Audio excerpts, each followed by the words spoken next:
Surviving one of the most violent earthquakes in human history should be the end of the nightmare, but on September 1st, 1923, for the people of Tokyo, surviving the ground tearing apart was merely phase one.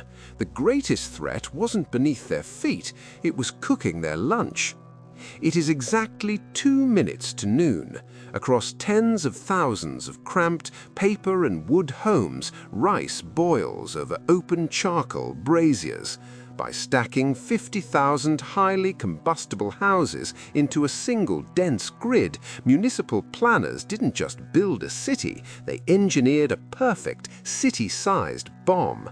The tectonic fault line below didn't need to level every building, it just needed an accomplice. It needed the glowing charcoal resting quietly on the floorboards.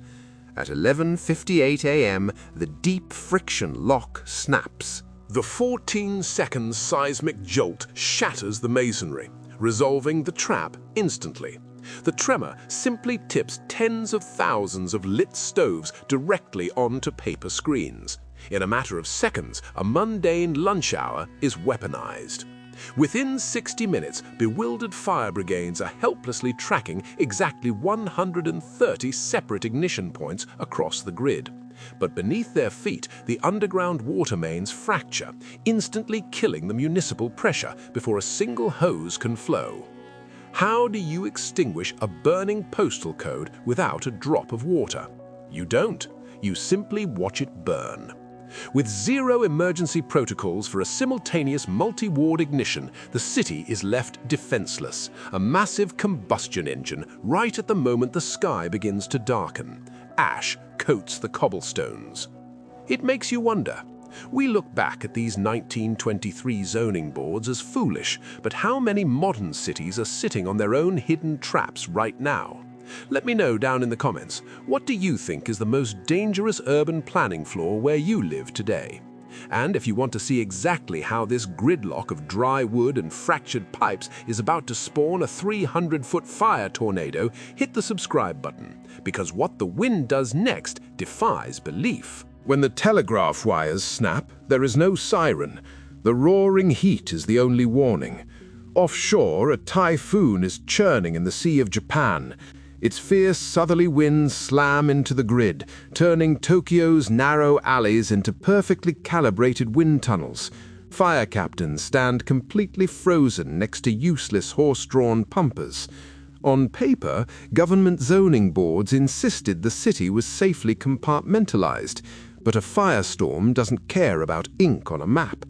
Without a drop of water pressure to draw a containment line, the system breaks down. Absolute paralysis sets in. Glowing embers begin skipping from roof to roof like stones across a pond. Designated fire breaks fail instantly. The radiant heat is so intense it simply bridges the gaps, merging hundreds of scattered blazes into a single unstoppable wall of fire. Then comes the tragic administrative failure. The official evacuation route funneled panicked citizens directly through the most densely packed, combustible corridors of the city. Obeying orders, thousands drag massive wooden handcarts loaded with their belongings right into a massive bottleneck. They are boxed in as flames advance from 3 sides. A single ember drifts down onto a fleeing family's pile of winter coats. Tightly packed cotton doesn't just burn, it ignites like flash paper. The wind hits 40 miles per hour, tearing leaves from courtyard trees. The sky turns black. Emergency protocols demanded people flee the narrow alleys for wide-open spaces. Logically, a massive unpaved dirt field cannot catch fire. Following orders, local officers directed fleeing families toward a former military clothing depot beside the Sumida River. Seeking salvation in the dirt, tens of thousands marched in columns away from the burning blocks. They dragged heavy handcarts piled high with winter futons, paper records, and silk garments. Iron wheels ground against the dry earth as they brought their entire lives with them. In their desperate rush for safety, the refugees unknowingly hauled a massive mobile timber yard directly into the designated safe zone. Over 38,000 exhausted civilians crammed their bodies and overflowing wagons shoulder to shoulder inside the fenced perimeter. They packed tons of dry cotton and brittle wood into a single inescapable bottleneck. The sheer volume of stacked furniture completely choked the depot's exits, locking the carts so tightly together that the crowd could no longer move. Sweating laborers abandoned their jammed loads. The snare was pulled shut. A single spark drifted down onto a cotton quilt. Before a single flame even touches the perimeter fences, the temperature inside the depot skyrockets. 38,000 exhausted civilians sit shoulder to shoulder on the dirt. An open field under a clear sky should guarantee an endless supply of breathable air.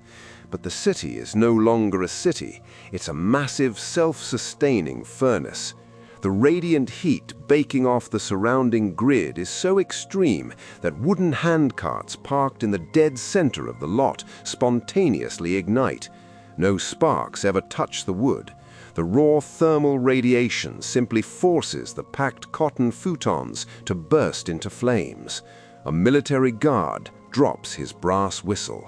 Towering pyrocumulonimbus clouds above the district begin drafting the oxygen straight up into the upper atmosphere. The architects who zoned Tokyo never calculated the aerodynamic draw of a burning metropolis. When the air itself becomes the primary fuel source, the rules of survival evaporate. A sudden downdraft spawns a massive fire whirlwind, a 300-foot cyclone of flame that touches down directly onto the dense pile of burning carts. The sheer force of the vortex physically uproots heavy wagons, tossing them like toys. In under 15 minutes, the phenomenon pulls the breathable air straight from the lungs of the trapped crowd. Absolute, terrifying precision. A charred wooden wheel crashes onto the empty riverbank. When Imperial recovery troops finally marched into Honjo, they brought heavy equipment, expecting to dig through collapsed buildings, but they couldn't even enter the zone. For days after the firestorm, central observatories recorded ambient atmospheric temperatures hovering around 114 degrees Fahrenheit. The Earth itself was still baking. This localized heat saturation physically walled off the military from advancing into the ruins. A heavy, unnatural haze hung motionless over the sluggish Sumida River. A scorched metal axle slowly cools on the bank. When the ground finally allowed soldiers to cross the perimeter, they didn't find shattered timber roofs or broken masonry. They found a perfectly flat wasteland. An entire urban district had been transformed into a massive, cooled furnace. In the aftermath, over 105,000 names were quietly erased from the regional census.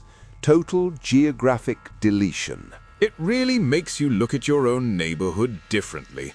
If the grid failed today, how many narrow bottlenecks stand between your front door and a safe open space?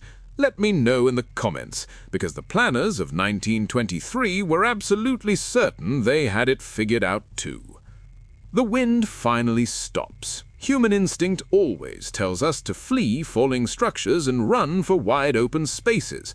But as Tokyo proved, when a poorly zoned city ignites, the open sky doesn't offer salvation. It simply acts as an industrial chimney. White ash drifts over the water. I document the exact mechanics of human hubris, because the terrifying truth is that architectural arrogance didn't end in 1923.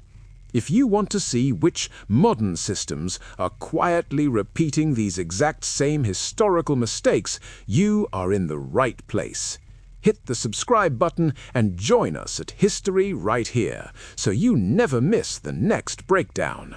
History isn't just in the past, it's the blueprint of the cities we live in today.